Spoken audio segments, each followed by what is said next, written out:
All right. So for this last module, we're going to talk about some of the implications of all of these toughening mechanisms.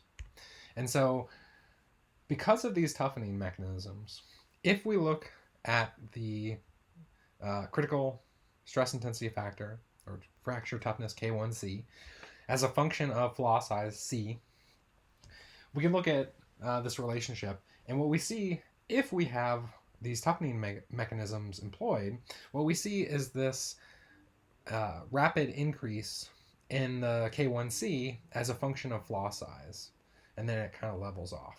And because of the shape, we call this R-curve behavior. So it kind of looks like a lowercase r.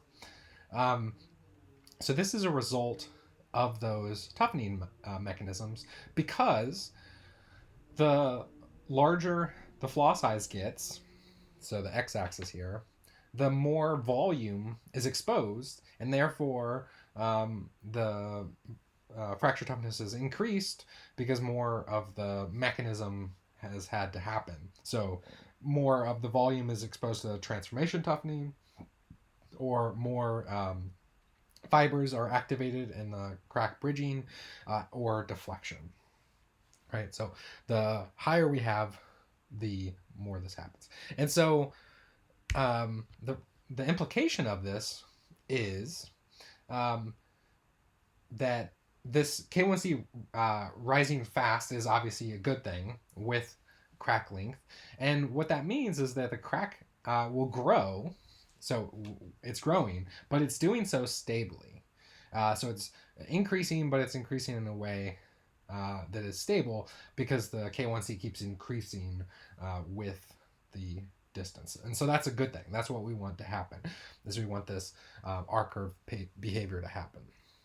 And so a couple of things that we can sort of use from this method to sort of engineer new materials and focus on areas that need to be focused on. So the main things we do related to this R-curve behavior is it basically tells us that we need to, the main areas that we need to focus on are improving fracture toughness at the small crack sizes, because that's where the K1C is the lowest before the volumes has increased.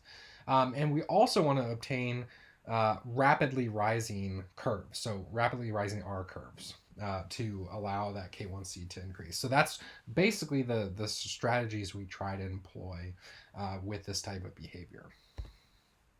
And so some of the other implications, so we've talked about K1C, which is toughness, but now strength. So with strength, as we increase the flaw size, it's going to decrease the strength. We know that.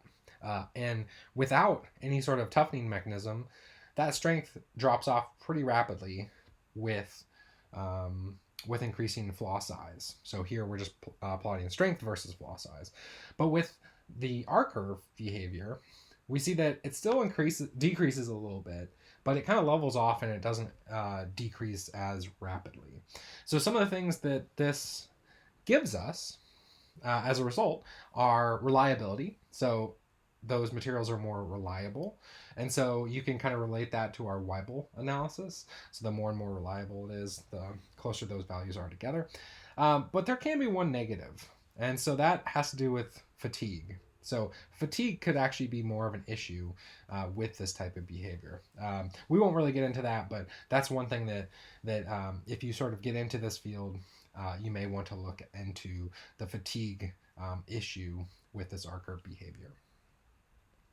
All right, so as a last thing for this module and for this lecture that I want you to do is to think about this R-curve behavior and pick one of these toughening mechanisms and see if you can sort of describe schematically like how this process occurs as the crack extends, and see if you can explain why the K1C would increase as this crack extends. So pick one of those mechanisms. It could be the crack deflection, crack bridging, or transformation toughening, and see if you can kind of work through and explain why that R-curve behavior acts the way it does.